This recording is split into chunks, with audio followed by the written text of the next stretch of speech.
new music. This is Ted Nugent, and we got to welcome you to the new music. In a little while, we're going to have some interviews. We're going to tell you about everything you ever want to know about rock and roll. We're going to tell you about the backstage and front stage. We're talking about honesty. We're going to talk about getting ready to get the gig, getting ready to go home from the gig, getting ready to cruise on the highway, doing the my way and on the byway. We've been getting the street, so come around and dig it with me, baby.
It's not often that you see a rock star living out a scene from a James Bond movie, but for Detroit's Ted Nugent, it's just part of another day in the life of rock and roll. How many guys can do that in a pinch?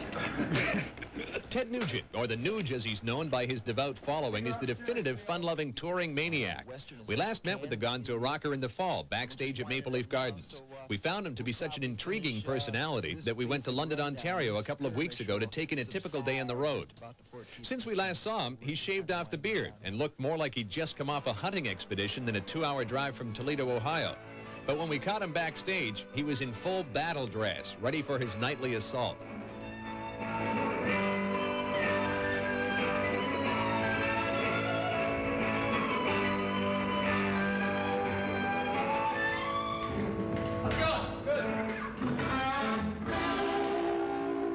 I'll bet you can't remember the first tune you ever played on the guitar. Yeah, I do. I remember.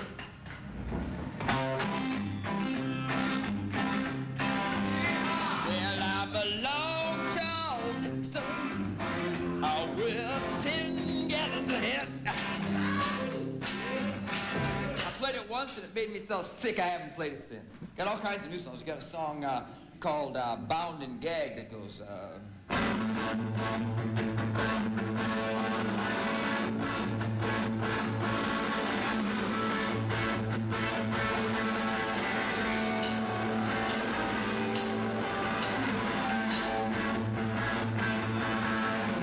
take a look at the situation. I don't believe in negotiations. You would think they would back up you and me. Political rap, you know, it's all about Smith & Wessons and Colt 45s.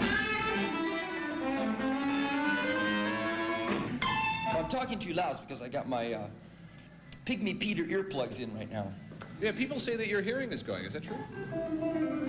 Vicious rumor. Does it ever get to you, though, with all those amps on warp drive up there on stage? It sure does, and I want it more. Nugent carries enough equipment to make even the most conditioned of rock fans' ears bleed. He conducts lengthy sound checks, but sometimes manages to turn a tedious operation into an enjoyable experience. And you jump on stage and you plunge your beam into this intensification, gyration process that is unparalleled. There's so many people who are in what you are in are drugged out, coked out, stoned out, whatever, but you live your life clean. I know, those saps. They're saps. They're saps. They ain't getting out of it what I'm getting out of it. They're saps. Tisk, tisk. You checked into this hotel under the name of F. Bear from the Bear Archery Company. Is that reflecting on your love for hunting with a bow and arrow? Yeah, well, Fred's a good friend of mine. You know, Fred owns the world's largest archery company, the Bear Archery Company. And he and I hunt together. We hunt turkeys together in the spring. And I know nobody in rock and roll knows who Fred Bear is. Of course, now whoever sees this TV show, I'm usually in room 75.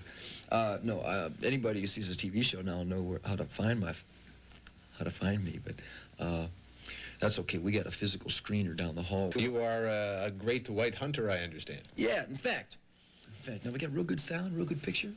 You are looking at the new world's record holder of the #1 American bison ever shot with the bow and arrow. You got one with the bow and arrow? With the, well, I've gotten 2 with the bow and arrow, but the one I shot this last December in Texas is the new world's record. It weighed 2,100 pounds. It was about an 8-year-old bull, and he's just massive, man. And we were hunting elk in Texas, northwest Texas, and I came upon this herd of buffalo, and I had a permit, and I made about a 5-hour stalk on him from the mountains. We were on horseback, and I dismounted and came upon this one cliff and come down behind this herd. It was a herd of solitary bulls. There was 5 bulls in the herd, and I arrowed him. I hit him at about 50 yards. Why don't you use a gun? Because I know that you have one of the world's great gun collections. Yeah, well, I also enjoy firearms, too, very much, you know. But there's a very special relationship with my predatorship when I hunt with the bow and arrow that is finely tuned to my natural role in the environment and the sneaking, the cat-like approach you have to take on a big game animal. Because with the bow and arrow, I mentioned I killed the buffalo at 50 yards. That's a long shot. I usually don't take a shot that long, but that's also close to get. The damn thing was so big, you know, I couldn't miss.